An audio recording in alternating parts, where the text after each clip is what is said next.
All right, we've got a customer that has purchased his own Ecobee thermostats and is called and would like to have them professionally installed. So we're going to take a look at them, and hopefully he's got common wires everywhere and we can hook them right up for him. Okay, so what we're going to install today is an Ecobee Light. Okay, that's the model that this customer has. And this is a heat pump system. So we will be wiring it accordingly. So first thing to do is let's take it off and see what wires we have. Okay, so first thing I suggest you do if you're a homeowner or a do-it-yourself individual, read the install book and be sure you understand what type of system you have, etc. And as I said, this is a heat pump. Heat pump meaning there is no gas furnace. A heat pump is actually an air conditioner that will run backwards and make heat, and it also has an additional electric heat strip set that for backup and for reheating the air during defrost mode. There's no sense in a DIY guy to have to learn to understand all that. You just really need to identify your system. This is something you hope you don't have to use that comes in the Ecobee thermostat, and that's when you don't have a C-wire. A C-wire is a common wire. Some people refer to it as a ground. Anyway, in this case here, we do have a common wire. All right, so we have green on G, O on orange, white on W, R on red, yellow on Y. The blue is the most common color for a C, and that's what we have here. And then we have a loop here from the E to W. Not all thermostats need that, but apparently this one did. Okay, so another important thing to do is kill the power to the indoor air handler. Not the outside unit, not the AC, but kill the power to the indoor air handler. And there's several ways to figure that out.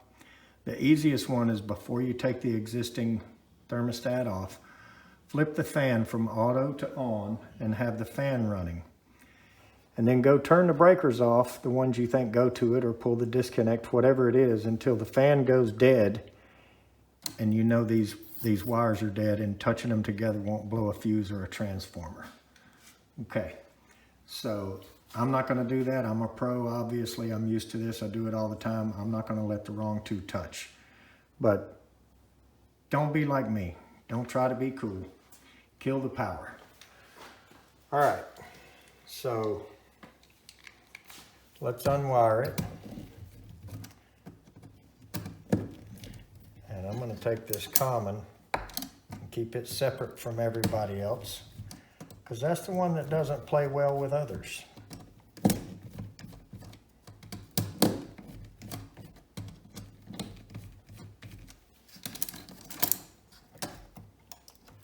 And the red, there's no need to let it try to play well with others either. That's your hot, that's what powers up everything. All right, so let's take this thing off the wall. Unfortunately, it looks like they're gonna have some painting to do, because the Ecobee is probably going to be smaller than what's showing back there.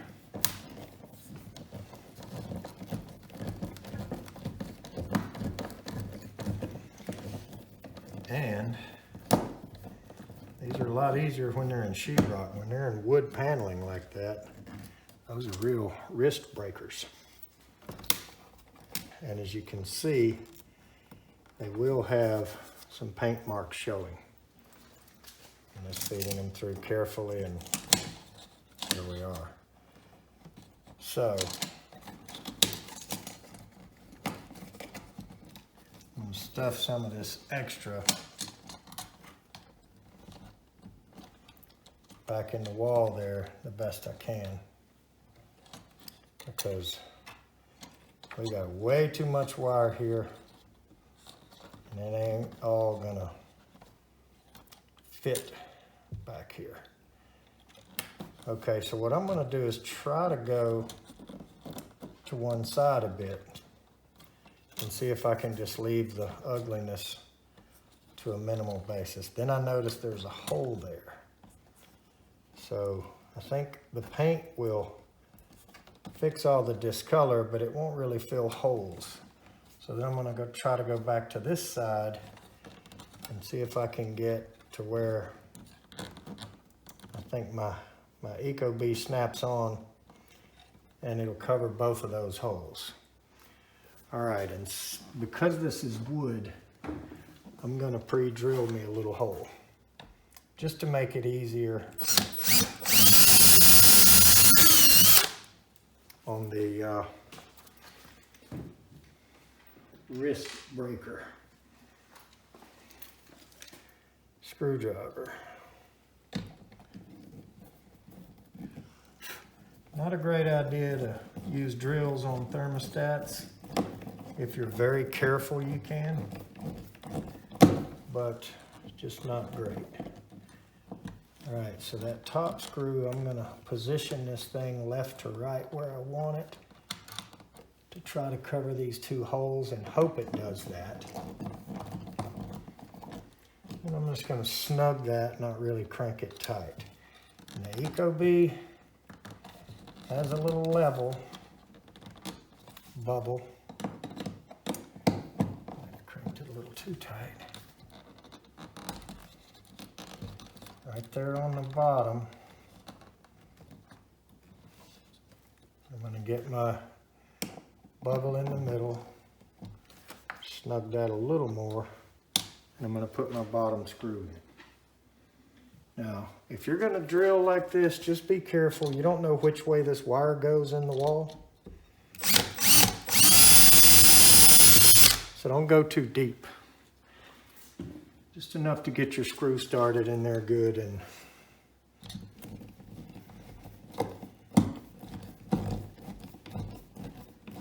be careful not to hit the wire. Okay.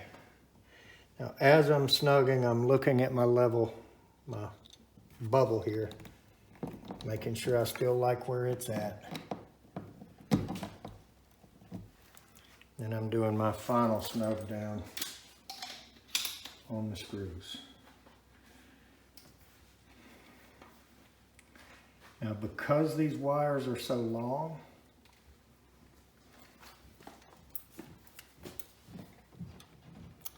I'm going to shorten them.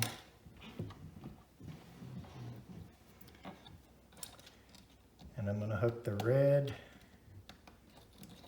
to the RC. Okay.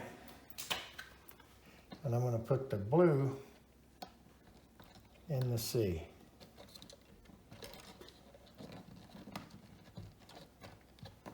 Okay. I'm going to shorten all the rest of these as well. And I've done this a bunch.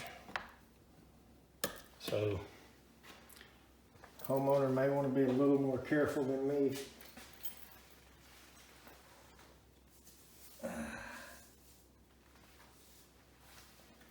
As I'm doing it kind of quickly.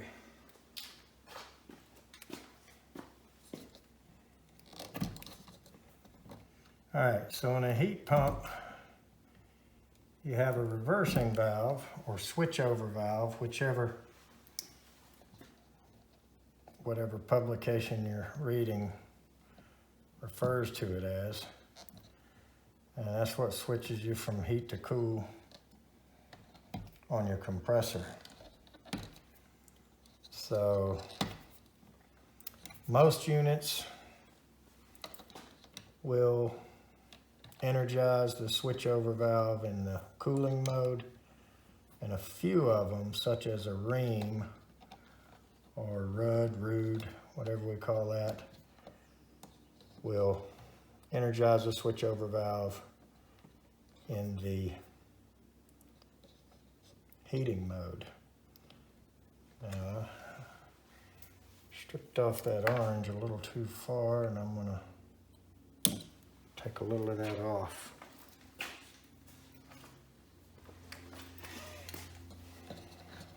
Okay, and it says O/B, but that's your reversing valve or switchover valve.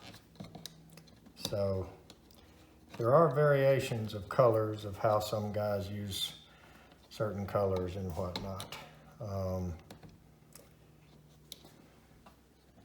I'm going to hook the white to W1, and I'm going to hook the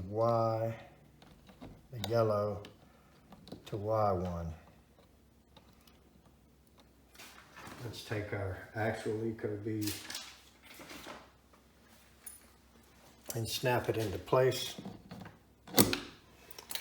And there it comes. So we know we got a common wire in the hot. It says high. Okay, please give me a minute to stretch my wings. Now you see the little bee flying around. You know you're in pretty good shape. So while that is happening, take a minute to pick up my trash and put the box back together and whatever I'm going to do, because in this case, where this all belongs to the homeowner, I'm going to leave him all this paperwork and everything that came with it.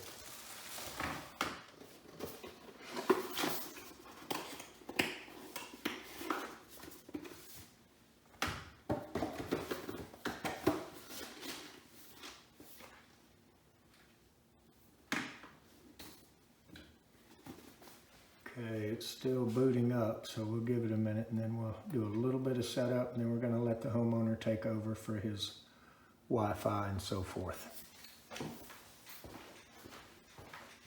Okay. Hi there, let's get started. Okay, I'm a pro, so I'm going to select that. Wiring as a pro allows configurations, blah, blah, blah, blah, blah. I understand. Now, if you're a homeowner, I suggest you take the book and say, I'm a homeowner, and you go through the wiring for a homeowner. And now it gives me a little diagram showing me what I have connected. And yes, that's correct. And I'm going to choose Fahrenheit. What kind of heat pump do you have? Air to air. Now this is the reversing valve selection. How is your O/B reversing valve energized? And like I said, they're almost all energized on cool, and that's why the default is there. A ream or RUUD and any of their underling brand names, and I can't really remember what those are, but very few units. But you know, but the ream and RUD will energize in the heating mode. So we're going to leave that on cool. Okay. Allow the heat pump auxiliary heat to run simultaneously. And that is yes. We enable that. That's just commonly how we run them in this region. Configure the compressor minimum outdoor temperature. Okay, so that's disabled. That's a compressor lockout. That's for something up north where we have really cold weather. What kind of heating do you have? Furnace. It's an electric furnace, but it's still a furnace. How do you want your fan to be controlled? Okay, on heat pumps, I select by thermostat. On a gas unit, I would put by furnace. Okay, now we're going to name this thing. I don't see one that says basement. Yeah, I do. Basement. Okay. Now here's where we're going to let the homeowner take over and put his Wi-Fi in, get the password on, and we'll just make sure it's working before we leave. But that is the installation process. Okay, so when it first comes on, it said calibrating, so that just means give it a minute. And it actually says heat and cool disabled. However, comes right on and works. It just takes it a couple of minutes to decide that it likes the temperature it's in and whatnot. I set it on 69, it's 68 in here. We should be good to go. They need a little bit of paint. But he can hook his app up and all later. So anyway, the installation process is very easy. I'm not going to go through all the setup and all the on-screen stuff. You know, you got the book. It's kind of one of those master of the obvious things. Very easy to do. So there's the Ecobee. Thanks for watching.